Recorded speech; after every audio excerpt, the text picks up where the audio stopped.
Hello, hello. Welcome to the Enquiry Podcast. This is a show that helps you to influence your reality to the greatest capacity in order to be able to use your life as the medicine that it is, to be able to know how to read the signposts and follow the breadcrumbs in order to express the fullness of who you are and what you're actually here for. I'm your host, Nerida Mills. I am a master psychosomatic practitioner, coach and facilitator, and it is my absolute pleasure to have you here. Welcome on board and let's get started. Have you ever noticed that you are destined to become that which you refuse to be? It's a very interesting concept to really lean into and notice within your world where the expressions of self have come full circle. And what I mean by that is where the expressions of self have become the mirror from childhood, have become the promises that I promised myself I would never be. You know what I mean? Like we have these stories. So for example, for myself in my childhood, like I always wanted to be fit and healthy and really active, and always really wanted to also not just for myself, but be seen as somebody who is active. Why? Because being active in my family was valued highly. We were given accolades. We were not overly, but like we were given love. We were shown affection when we were active. There was an expectation for us to be active, and that has a lot of really amazing benefits to it. But one of the challenges to it, everything has a challenge side to it. One of the challenges for me in it was that I didn't learn how to relax until much later in life, because anytime I would relax, I would associate it with being lazy. And so we can create these stories, right? And so then the story in my head becomes, I'm not a lazy person. I would never be a lazy person. Now, obviously, how that plays out is that at some point in time, you're going to be forced to experience yourself as what you would perceive to be a lazy person, because the universe is always trying to bring you back to a state of balance, of love. So this plays out in a lot of different ways, and it plays out in like the relationships that we have to other people. So you might notice that when you were younger, you would have said, I'd never be like my mum. I'd never be like my dad, right? You know, pick or choose, whatever. I'd never be like my grandmother. I'd never be like my sister. I'd never be like my brother, whatever. I'd never be like blah, blah, blah. Those people, the thing that's outside of me, I would never be like the thing that's outside of me that I'm holding judgment around right now. And then years pass and life has its way of unfolding in such a way that inevitably we find ourselves speaking in a way or living in a way where when we honestly reflect, holy crap, I'm just like XYZ, fill in gaps here. And so we actually have the lived experience of the other. And I think this is a really important point, because if we look at life as medicine and we want to have that conversation around life as medicine, medicine of what? What is life medicine of? Medicine to me is, life to me is medicine of love. Because every time that I experience myself on the other side, where I have had a perception that I would never, and then I do, one of the things when I'm honest with myself, not necessarily straight away in the moment, obviously we're all going to have moments of righteousness and justifications and all that sort of stuff. But, you know, when the dust settles in that and reality can kind of seep back in and we reflect into, well, that's really interesting. That's just like that person. But hang on, I told myself that person was behaving that way because I wasn't good enough, or because they just didn't love me that much, or because they didn't appreciate me, or because they didn't believe in me, or because whatever, insert story here. And when we're on the other side of that experience, what we have to acknowledge is that the behavior often comes from, or does come from, a point of believing in somebody, loving somebody, knowing that they're worth so much more, or knowing that they're so much more, they have so much more value than what they're giving themselves credit for, or whatever it is. So we get to experience the other side of it in order for us to see that everything that we've experienced has always been from a place of love. Now, I understand that there's experiences and there's levels of trauma. And whilst it's all relative, you know, having a conversation with somebody around sexual abuse, especially for a young child, versus having a conversation with somebody around my dad didn't believe in me, or whatever your story is, are two very different conversations. That's not to say that there is not love at the fundamental truth of both experiences, But a fundamental truth is not necessarily an experienced truth in that moment. So I'm not saying that it's an experienced truth in that moment. What I'm saying is that love is present. And there are many layers to love. And even if we look at the expression of love from all of the different perspectives within a situation where medicine is being brought, which we know is both moments of defined challenge and moments of absolute bliss and abundance. Both of those are medicinal things, like how much can you receive? Also, how much can you hold or how much can you take?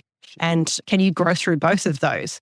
And so even with these really traumatic experiences that are really, really shitty and not justifying them in any way, shape or form or condoning them in any way, shape or form, there is opportunity in all moments. And when we are ready for that transition or that transformation from the muck that we often have to experience on the tail end of those moments, and sometimes that muck lasts a couple of minutes, sometimes that muck lasts a couple of days, sometimes that muck lasts decades. Like, let's be honest, right? So there are different levels of things that need to process.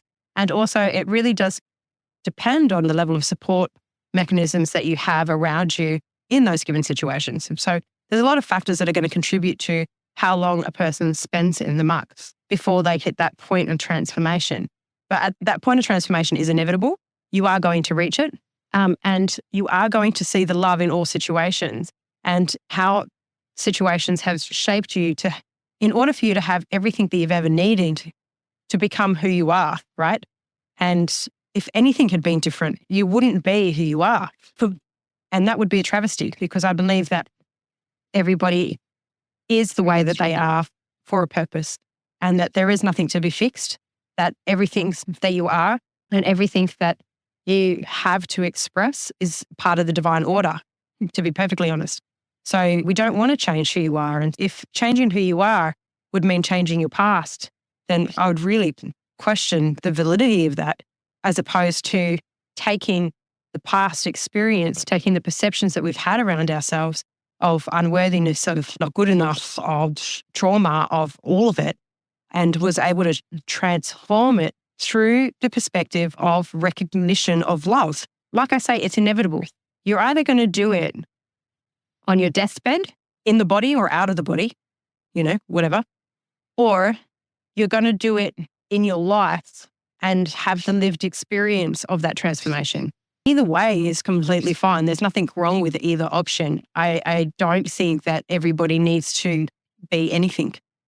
I don't think everybody needs to, quote unquote, I'm doing big quotation marks with my hands right now. Everybody doesn't have to get it.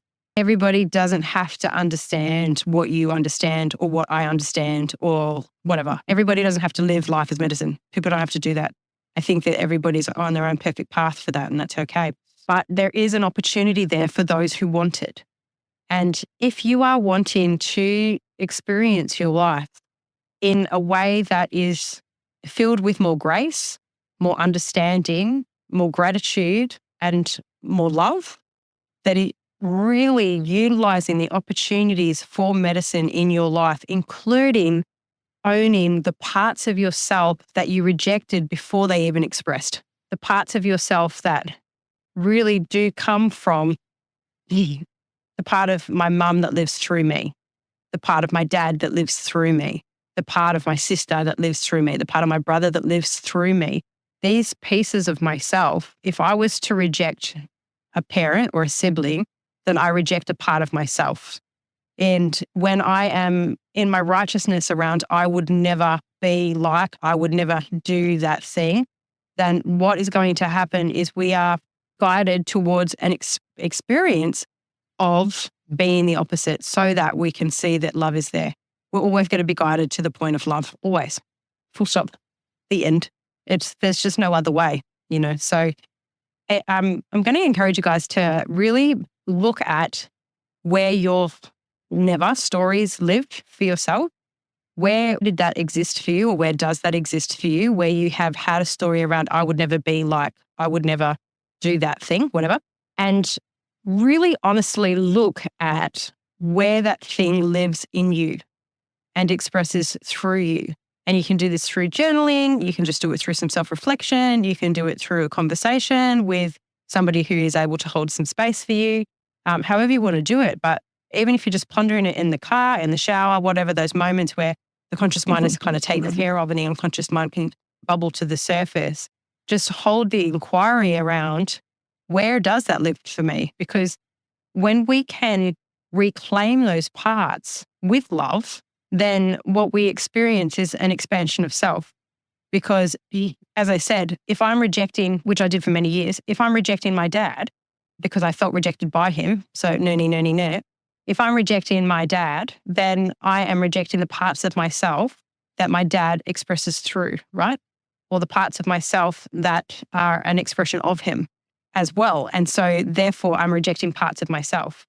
Whereas if I can acknowledge the parts of myself that are like my dad or that are the expression of him through me, if I can acknowledge those traits, those behaviors, tendencies, all of that sort of stuff, then not only do I get to actually claim the power of those things, those traits. So for example, my dad is quite disciplined. So to claim the trait of discipline, well, that gives me power, actually. To claim the trait of, and I'll just use a random example, my dad's not an aggressive person, like not overly aggressive. Of course, he has aggression in him. But if I was to claim the aggressive parts of my past people, if I was to reclaim that and I can claim my own aggression, then instead of these parts of myself coming out sideways, because all of the self must be expressed, what you are trying to suppress and reject will inevitably and must inevitably come out. It just comes out sideways without your conscious intention, which means that it's not coming out in a way that is resourcefully expressing who you want to be. So if I can claim the aggression, well, then I can channel the aggression, right, into really resourceful avenues. If I can claim the discipline instead of trying to reject the discipline, it's really funny. I became very disciplined at disorganization. Amazing. So if I can claim that back, then I can then channel the discipline into the avenues that I actually want to get outcomes around. So we claim these parts of ourselves back. And by doing so, we love ourselves, we accept ourselves, we expand our capacity to hold even more. And as a side effect to that, we dissolve the charge with the person who we originally had the charge with, which means that there's no emotional hooks going out of my energy field. And therefore, more of my own energy is contained within my auric field. So if I'm constantly thinking, I'm not going to be like my dad, I'm not going to be like my dad, I don't want to be like my dad, where's my attention? Where's my energy? It's leaking out of myself towards my dad, right? So I'm actually giving my power away to that story. Whereas when I can really claim that part of myself, I claim that power back as well. I claim that energy and that focus back into myself. And I'm able to really fortify who I am, not based on protection mechanisms, but simply based on capacity and truth and love. So what is life as medicine? Life as medicine is love. So that's it from us. Thank you so much for joining me for this episode. I would like to really acknowledge you for spending the time to explore what creates your reality and how you can influence it best.